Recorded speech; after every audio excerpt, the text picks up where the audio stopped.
Сәлем достар, қалдарыңыз қалай? Бүгін сіздермен распаковка личностьтің екінші бөлімін жалғастыратын боламыз. Бұл бөлім тұлғаны тереңірек ашу деп аталады. Яғни серьезно дейді ғой, қатал түрде қарасаңыздар, бұл жерде өте тереңірек, мүмкін сіз бұрын соңды ойланбаған сұрақтарыңыз, сондай күйлерді кешуіңіз мүмкін. Психологиялық бұл жерде кішкене терапиялар сұрақтарда кетеді. Сондықтан да басқа сабақтардан кішкене өзгеше ойланып, шынайы, асықпай ойланып отырып жауап берсеңіздер. Сабақ біткен соңда қайталап бір көріп, қайтадан екінші рет тыңдап, асықпай ойланып, осы кезде жазып алып қарасаңыздар болады. Бірінші сұрақ: сізді не шабыттандырады? Мысалға, сізге қандай қазіргі таңда инстаграмда мүмкін қандай парақшаларды қарағанды ұнатасыз? Маған мысалға путешествие болады ғой, шетелдерде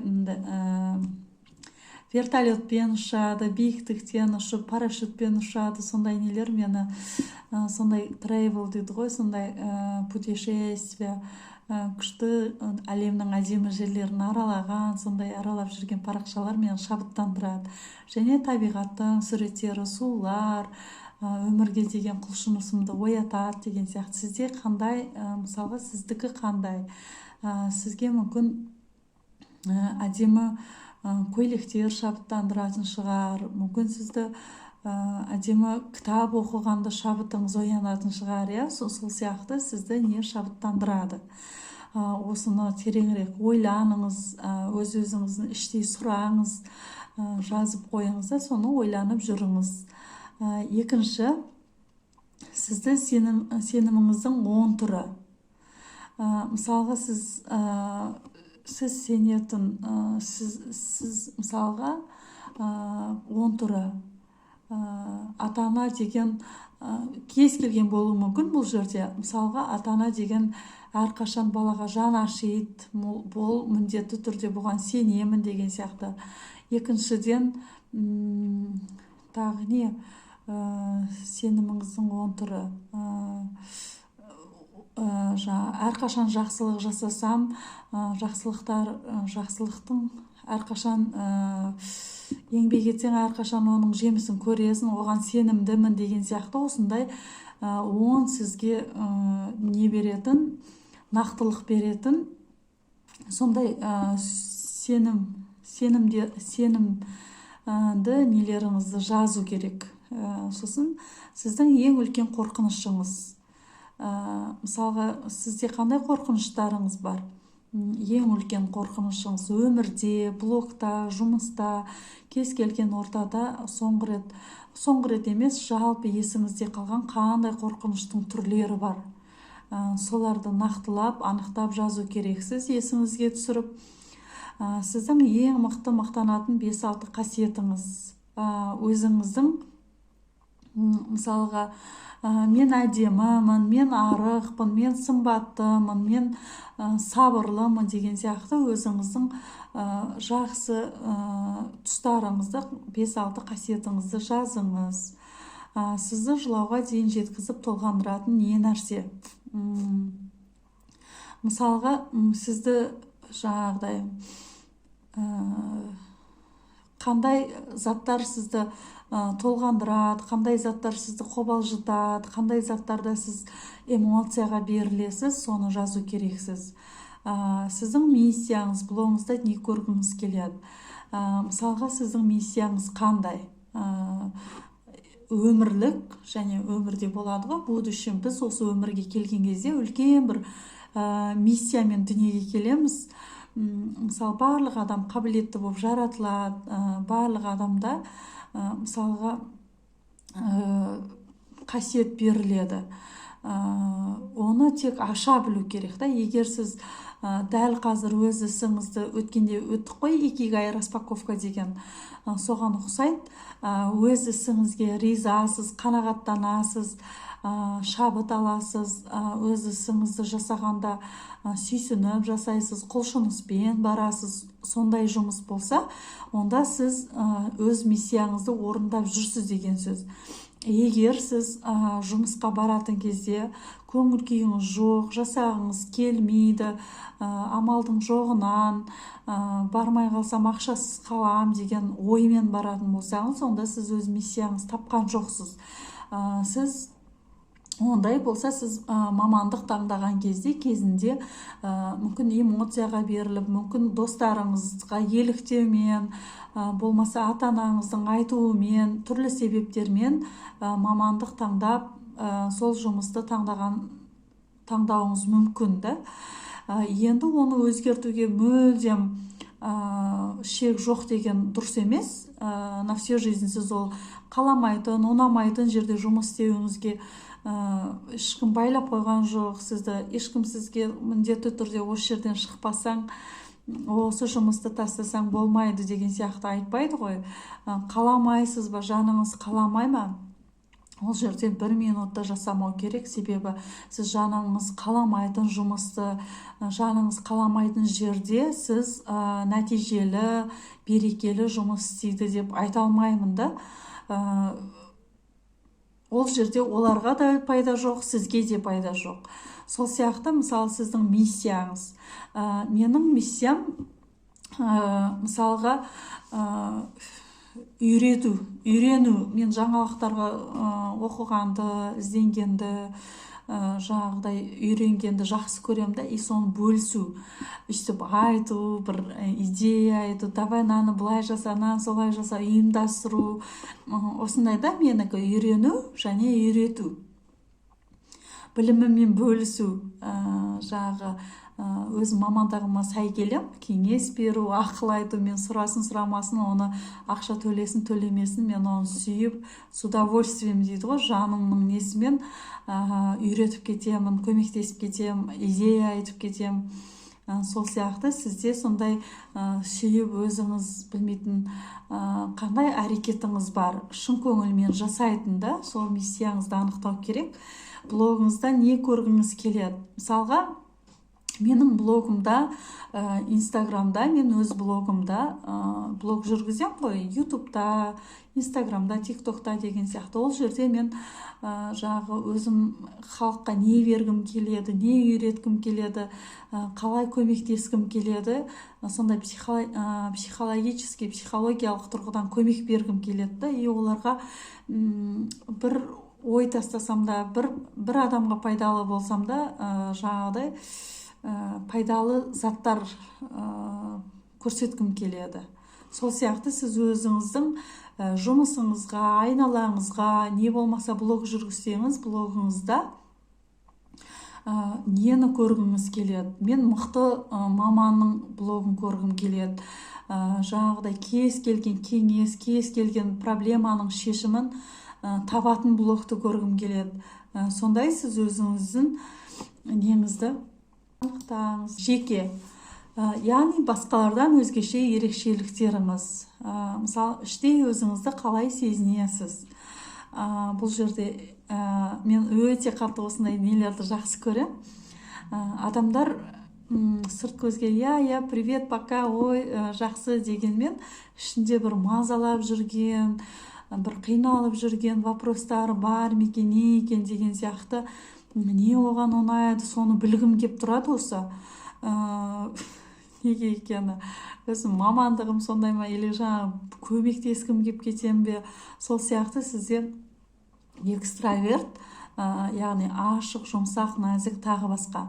Мысалы, менімен қарым-қатынасқа түсу жеңіл, басқаларды жақсы түсініп тұрамын, белсенді немесе спокойный, ашық немесе тұйықпын деген сияқты өзіңізді қалай сезінесіз? Мен мысалы өзімді ашық сезінем. Кез келген ортада тез-тез тіл табысып кетемін. Жаңа ойымдағыны бөлісіп, қарап тұрмаймын, жаңағыдай спокойный емеспін, мен белсендімін. Сол сияқты сіз өзіңізді қалай сезінесіз? Жұмсақпын, нәзікпін, тез көңіл сезімге беріліп кетеміз деген сияқты сондаймын да мен. Сол сияқты сіз өзіңізді қалай не істейсіз, сезінесіз. Интроверт жабық тереңдік дейді, яғни тұйық, барлық ішінде и басқалардың ішкі дүниесіне үңілу. Мысалы барлығы өзінің ішінде де, и ол басқаларды да солай сыртқы жағынан емес, ішкі дүниесіне өзінде қалай солай ішкі дүниесіне мән беретін адамды. Сондайсыз ба, өзіңізге сенімдісіз немесе онша емес. Мысалға сырттай өте сенімді, іштей әрқашан өз-өзімен үлкен сыншы.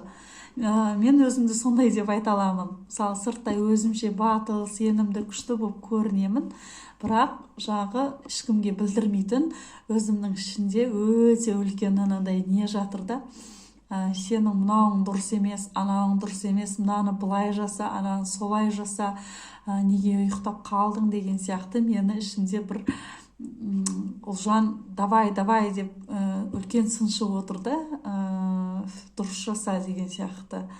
И сол өзіңізді қалай сіз сезінесіз, сырттай қалай сезінесіз, сырт көзбен қарағанда, и іште на самом деле қандайсыз, екеуі бір-біріне ұқсай ма, бір-біріне келе ма? Мысалы сырттай жұмсақ, іште қатал шығарсыз, мүмкін сырттай қатал, іште өте жұмсақ адам шығарсыз. Өзіңізге қалай көрінесіз, ойшыл, серьезный немесе ашық жарқын. Мысалы болады ғой, өзіңді тұйық, қызықсыз, скучный дейді ғой, айтады ғой біреулер, мен өз-өзіммен қызық емеспін, скучный сияқты. Ана біреуді көреміз ғой, біз біреуді айтқанды жақсы көреміз.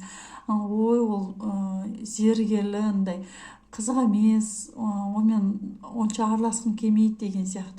Ал біреулер боласыз, мысалы ашық, жарқын, сондай сияқты сіз өзіңізді біреуде емес, өзімізді сырт көзбен қарап көрсек, қандаймын деп ойлайсыз. Ашық немесе ұялшақ. Ашық, бірақ елдің назарында болмаймын, кейде керек кезде ашық, кейде тұйық, басқаларды бақылап жағдайға қарай дейді. Мысалға ашықпын немесе ұялшақпын, барлығын біліп тұрсам да айта алмаймын деген сияқты, басқаларды бақылап жағдайға қарай.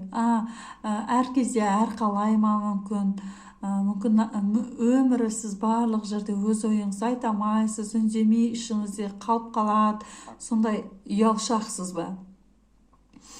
Соны анықтаймыз бұл жерде, соны нақтылап жазыңыз. Мен осындаймын, мынандаймын. Біз бұл жерде өзіміздің жеке ерекшеліктерімізді қарап жатырмыз да, басқалардан айырмашылығымызды іздеп жатырмыз. Мысалы мен өзімді таппай жүрмін, білмеймін не керегін, білмеймін қандай адам екенімді деген сияқты адамдар консультацияда сұрақ қойсаң білмейді көбісі. Қандай адам білмеймін деп жаңағыдай.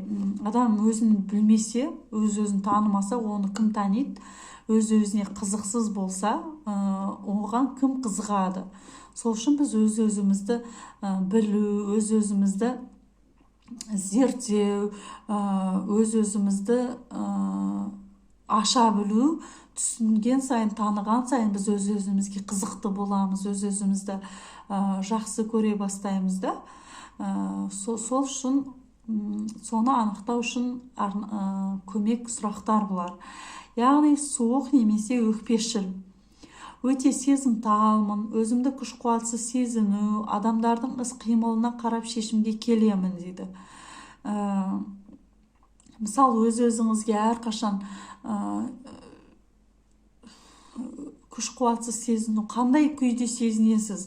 Энергичная бір болады ғой, неге толып жүретін, күш-қуатқа толып жүретін, осы нақты қимылдарына қарап, бұлай әрқашан осындай батыл болып жүресіз ба, немесе әр кезде әрқалай ма адамдардың айналаңыздағы іске байланысты әртүрлі ортада әртүрлі болып қаласыз ба, немесе ұнамайтын болады ғой, кейде ұнамайтын ортада біз серьезный бола қаламыз, араласқымыз келмей қалады, уже қас-қабағымыздан, бет-жүзімізден көрініп тұрады.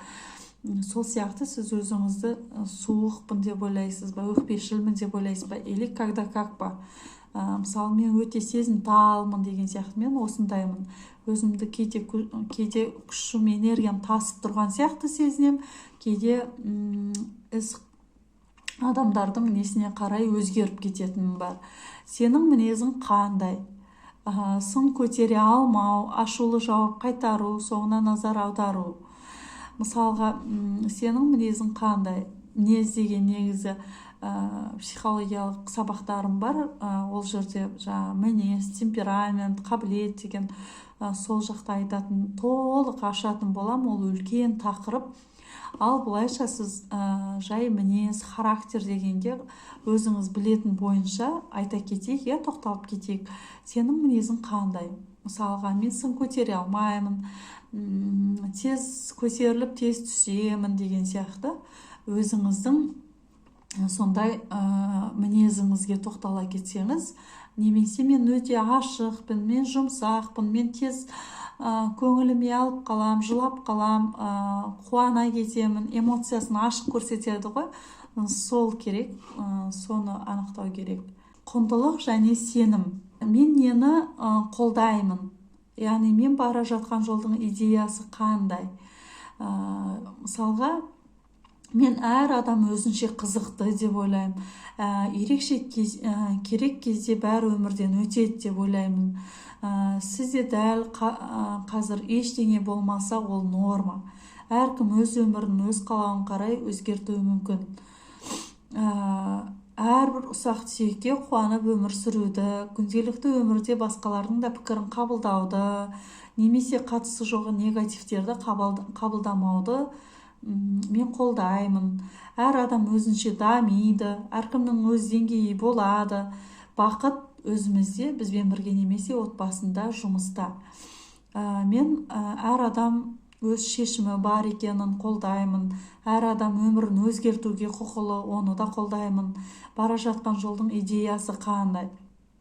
Мысалға, кейбіреулер болады, кейде ойлайтын едік қой, ана неге сөйтеді, мына бір күні мынандай болып жүрген, енді осындай болып қапты деген сияқты. Сіз басқа адамның өзгергенін қабылдай алмайсыз да, қолдамайсыз, сізге ұнамайды. Сол сияқты өзіңіздің мысалға қолдайтын тұстарыңызды анықтауда бұл жерде. Мен бара жатқан жолдың идеясы қандай? Мен жақсылық жолда кетіп бара жатырмын. Миссиямыз дедік қой, үйрену және үйрету. Басқаларды да қалай бар солай қабылдау және әркімнің пікірін қолдау деген сияқты бара жатқан жолыңыздың идеясын дұрыс па, бұрыс па анализ жасайсыз да. Мықты тұсыңыз. Яғни кез келген затты үйлестіріп құрастыра аламын. Мен жаңағыдай оқыған білімдерімді тез жүйелеп, оларды не істей аламын, жүйелей аламын. Реттегенді жақсы көремін, дәмді пісіремін, әдемі сөйлеймін, жақсы тыңдаушымын, байқампазбын. Кез келген ортада мен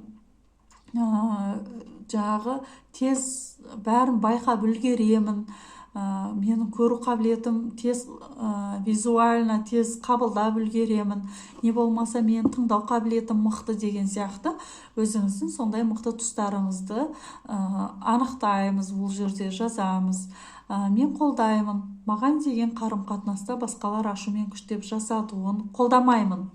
Енді бұл жерде мен қолдамаймын, мен против, мен қарсымын деген. Маған біреу ашумен өз мақсатын, өз жұмысын күштеп, заставить етіп жұмыс жасатса, давай сен осын жасауын керек десе, мен ондайды қолдамаймын, ондай жерде бір күнде тұрмаймын деген сияқты.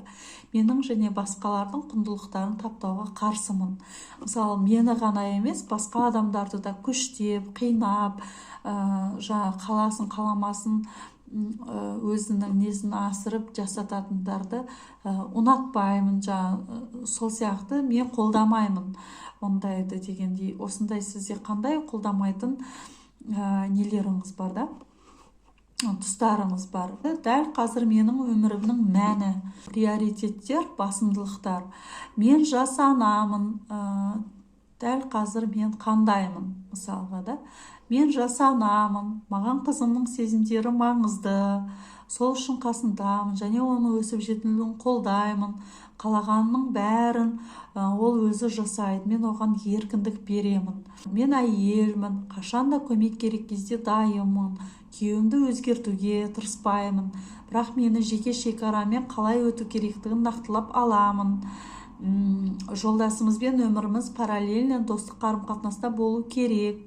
Мен психологпын, психологияны оқимын, бұл менде нақты басты шешімім. Өзімді жақсы танығым келеді, қабылдап қоймай толықтай аша түсіп басқаларға көмектескім келеді деген сияқты. Сіз дәл қазір қандайсыз? Дәл қазір мүмкін мен бойдақ шығарсыз, мен өзім шаруамды жасап жүрмін, өзім не істеп жүргенімді білемін. Енді болашақта мен жақсы қызбын, жақсы баламын, жақсы студентпін, не болмаса жақсы маманмын. Енді болашақта мен мақсатым отбасын құру деген сияқты. Мысалы, мен балаларыма жақсы ана, үлгілі анамын, болмаса мен жолдасыма жақсы мотиватормын, ақылшы, кеңесшімін деген сияқты. Өзіңіздің приоритеттеріңізді, басым тұстарыңызды жазу керек бұл жерде. Келесі, отбасылық өмірдегі ақшаға деген қарым-қатынас. Мысалы, мен сенімдімін, бұл өмірде әрбір адамға екінші жартысы керек екеніне. Бұл біз өмір сүруімізге көмектеседі, сенің ашыла түсуіңе және көңілді көтеруіңе себепші, жеке дамып жетіле түсуіңе көмектеседі. Мысалға, бойдақ кезде біз отбасының мәнін түсінбейміз, құндылығын түсінбейміз. На самом деле отбасылық өмірде отбасының болғаны, екінші жартының болғаны өте қажет және керек. Біз всегда жалғызсырамаймыз, қасымызда бір адам болады. Кез келген уақытта оған сырыңды айтасың, жаныңда болып жатқанды айтасың. Және семья деген тек қана махаббат емес, ол жерде развитие, бір-бірімізге пайдалы болуға тырысып, семьяны қайтсем үлгілі отбасы жасаймын, қайтсем балаларыма үлгі болам деген мақсатпен сен ізденесің, оқисың, алға ұмтыласың да, ол жерде үлкен сабақтарды өте бастайсың. Сол кезде екінші жартыңның қасыңда бұрыс келе жатсың ба, бұрыс келе жатсың ба, саған көмектесетін сияқты да ол. Сені жөнге салып дейма, дұрыс бұрысыңды білу үшін пайдалы. Отбасында сен толықтай еркін және тыныштала түсесің, ресурс және демалыс орның. Мысалы, сен кейде ата-анаң бойдақ кезде сен олар саған ақыл айтады, олай жасама, бұлай жасама деген сияқты. Жұмыста да бастығың саған, ал өз отбасыңда жолдасың екеуің, сендер өз шекараңды қойып алған, ешкім шаруасына араласпайды. Өз-өзіңе би, өз-өзіңе бастық, өз қалағаныңды жасай аласың. Балаларыңа қандай тамақ жасаймын, бүгін не киемін, бүгін үйімді қалай жасап қоям дейсің. Барлығын өзің жауапкершілік өз мойныңда болады. Сол кезде сен еркінсің, біреудің қарамағында емес, қаласаң жатып демаласың. Біз отбасылық өмірді қалай деп елестетеміз, ойлаймыз, тура осындай отбасына тап боламыз. Біз мысалы тұрмысқа шықпай тұрып отбасы деген ой қорқынышты, ол жерде жауапкершілік көп, қандай күйеу кездеседі, ана досымда, мына досымда күйеу жақсы емес, маған да сондай кездесе ма, қандай ене тап болады, қандай мен балаларға тәрбие берем деген сияқты. Сіз қандай оған отбасына дейінгі ойыңыз қандай болса, тура сондай отбасыға тап боласыз. Егер сіз отбасы деген ничего, жақсылық қалып, неге мен жақсы отбасымды құра аламын, мен жақсы балалар тәрбиелеймін, мен өзіме сенемін деген сияқты жақсы ойда болсаңыз, жақсы отбасына тап боласыз да. Сол оған қамқор болып сыйлы боламыз, немесе сенің күткеніңді орындамаған үшін кінәлаймыз. Мысалға жолдасың саған қамқор болып бір-бірімізге сыйлы боламыз деп, немесе сенің күткеніңді орындамағаны үшін кінәлаймыз. Бір-бірімізді біз семьяда екі жарды бір-бірін қолдаған, жаңағы тыңдағаны керек та, түсінгені. Егер жаңағыдай сен қалағаныңдай күткеніңдей сенің ойыңнан шықпай жатса, қолдамаса, бір-бірін кінәлауға өтеді. Негізі отбасы деген арнайы сабағым болады. Сол жерде барлығын бүге-шігесіне дейін айтатын боламын. Бұл жерге араластырғым келмейді, себебі бұл тақырыптың өзі үлкен. Барлығын бір-екі сабақтың ішінде айтып тастау мүмкін емес. Оны жеке-жеке тоқталатын, бүкіл қыр-сырын ашып, басқа сабақ жасаймын. Сосын бұл өмірде дұрыс сау қарым-қатынастағы неке және ең әдемі бақытты отбасы. Мысалға, бұл өмірдегі ең бақытты отбасы дегеніміз сау қарым-қатынастағы әдемі отбасын айтар едік. Жаңағыдай не көп, отбасының саны көп, бірақ та оның ішінде сау қарым-қатынас жоқ, бір-біріне ренжулі, бір-біріне деген түсінбеген, бір-біріне деген обидасы көп болатын болса, ол сау қарым-қатынас емес та. Егер сау қарым-қатынас дегеніміз бір-бірін дер кезінде түсінетін, қолдайтын, көмектесе алатын, сыйлайтын болса, ол ең әдемі бақытты отбасы деп айта алатын едік.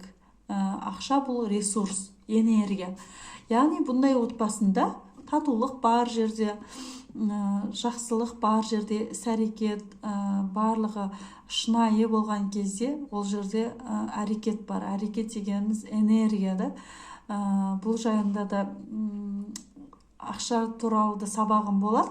Сол жерде толықтай ашып, айтып түсіндіретін болам. Бұл жерде тек бұл тұлғалық ашылудың арасына кіретін кішкене қалай өмірде қалай ойыңыз бар, сол жайында ғана айта кетеміз. Так, бұл да үлкен тақырып бола алады.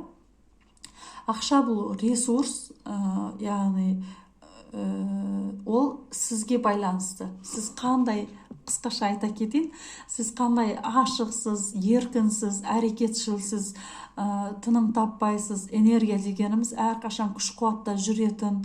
Мысалға, отбасыңызда ұрыс-керіс болса, реніш болса, жаңағы жолдасыңа ренжіп қалсаңыз, бір-біріңізге көңіліңіз жоқ болса, сіз ештеңе жасай алмай қаласыз да. Жаңағы түк қызық емес, өз-өзіңізбен шаршап, жаңағы не дейді, әлсіз сезініп қаласыз. Ондай кезде ондай отбасыға ақша қайдан болсын да. Егер сіз жаңағыдай әрқашан бір-біріңізге позитивный, оптимист, алға ұмтылғыш, тартқыш болсаңыздар, ол семьяда іс-әрекет жүріп жатыр, энергия жүріп жатыр, қарым-қатынас жақсы, состояниясы жақсы семьяда, ақша да жақсы келеді. Сол жайында айтайын дегенмін. Тұлғалық бұл отбасылық үлгілі отбасы болудың, отбасындағы қарым-қатынастың жақсы болуына тұлғаның несі өте үлкен. Әрбір тұлғаның, мысалы, күйеуіңіз жеке тұлға, сіз жеке тұлғасыз, соның состояниясы өте важны, маңызды да, қандай болатыны. Бұл жерде енді сіз отбасындағы өзіңіздің рөліңізді анықтайсыз, тұлғалық қырыңызды. Отбасында сіз қандайсыз, жолдасыңызбен, семьядағы басқа мүшелермен өзіңізді қалай сезінесіз, соны